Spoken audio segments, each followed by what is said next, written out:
If you want somebody who's going to speak truth to power, then vote for somebody who's going to speak the truth to you. Why am I the only person on this stage, at least, who can say that January 6th now does look like it was an inside job? That the government lied to us for 20 years about Saudi Arabia's involvement in 9/11? That the Great Replacement theory is not some grand right-wing conspiracy theory, but a basic statement of the Democratic Party's platform? That the 2020 election was indeed stolen by big tech? That the 2016 election, the one that Trump won for sure, was also one that was stolen from him by the national security establishment that actually put up the Trump-Russia collusion hoax that they knew was false. There's a reason why I'm the only person on the stage who can say these things. That's what it's going to take, not people who are licking his boots one time and now Monday morning quarterbacking him and criticizing him when it's convenient.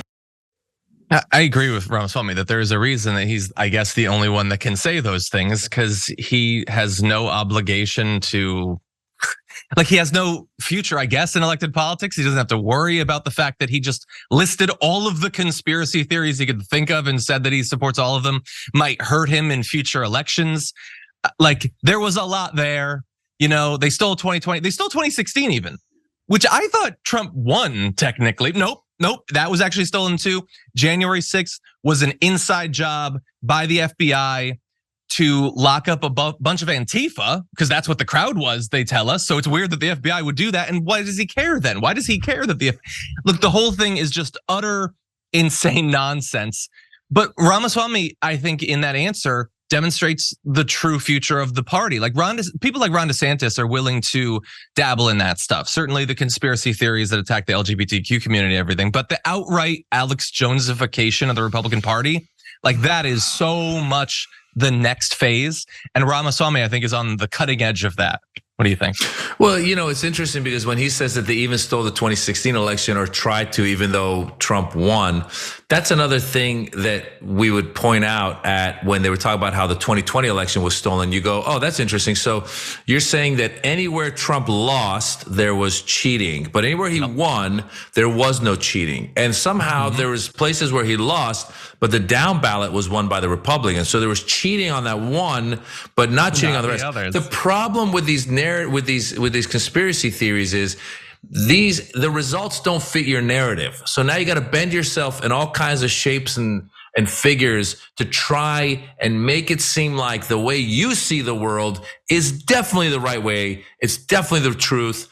And therefore the election was stolen. And therefore Antifa and January 6th was all, I mean, it's crazy when you sit there and you go, we saw with our own eyes, these people show up and do what they did. And they've been interviewed and they've been prosecuted and they've been put in front of interrogations and all kinds of stuff. And they've admitted to it. They've admitted to being there for the cause of their leader who told them to show up. It's going to be wild. They admit all that stuff. And yet somehow these people are such great actors. These people are the Daniel Day-Lewis's of protesters. These people are a bunch of Antifa Daniel Day-Lewis's who've convinced everybody that they're actually you know, that they're Trumpers, but in reality, they're just great actors. It's so bonkers. And for someone from like Ramaswamy, who comes from a great education and seems to be smart, for these guys to go down that rabbit hole,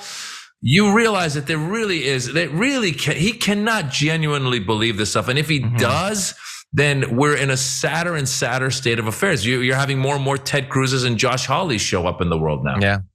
Yeah, 100%. You're right. He's very well educated. He's clearly smart. So if you're conservative watching this, I need you to understand that he is another Tucker Carlson. He doesn't believe any of this stuff. He just thinks that you're stupid enough to. He has no respect for you. And so he is pretending to believe things that he thinks the rubes believe, just like Tucker Carlson was revealed to in those text messages. He doesn't believe any of this stuff. By the way, if it was an inside job, why did Trump wait so long to put out any statement? He should have been horrified by the fact that a bunch of Antifa inspired by the FBI was ruining a day that he had no intention of trying to do a coup or anything.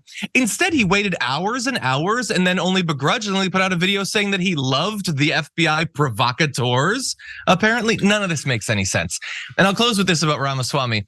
I love him wanting to sort of like have his cake and eat it too, that he repeatedly, and in that video you saw it, was hitting the rest for licking Trump's boots, when he will not attack Trump on virtually anything. And every one of those conspiracy theories, almost every single one, is a conspiracy theory that has been spread and accepted by the right to apologize for Trump's failures.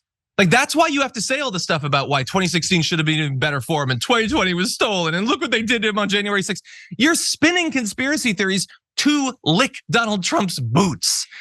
But he also wants to hit the others for it. So it's massively hypocritical. And John, a quick point. You asked a logical question. That's the problem with these conspiracy theorists. When you point something logical out, why did he sit there for a couple hours and not send anybody in? They have answers and you can't speak logically to them. So they'll tell you, well, actually, he offered up 10,000 troops the day before. Nancy Pelosi said she doesn't want them because she was in on it. And it just spirals and spirals and spirals. You go, okay, well then what about the day of? Why didn't he just call them in right away? Well, because they were assessing it, and Mike Flynn's brother was trying to make it happen, and it's so when Tucker got those clips of January 6th, and then he showed like the video of the back of the building where no one's there. I always said I could take video footage of the 9/11 terrorists and just show them kind of going through the airport and be like, look, it was just tourists. They didn't do anything. I'm not showing the crime. I'm showing everything else. And that's what these conspiracy theorists are trying to do. And it's nuttier and nuttier. And I do hope that everyone involved does go to jail. Yeah, Maz, honestly, you can prove that the Twin Towers were not taken out by just stopping the video before the plane hits. You just show the part where it's standing, and I guess that proves it is so condescending to everyone's intelligence, but that is what they're attempting to do. For more political news, breakdowns, interviews, stories of activism, and me trying my hardest to care about the occasional big celebrity news story, subscribe to our YouTube channel at youtube.com/The Damage Report. And you can ring the bell wherever it is so you don't miss anything.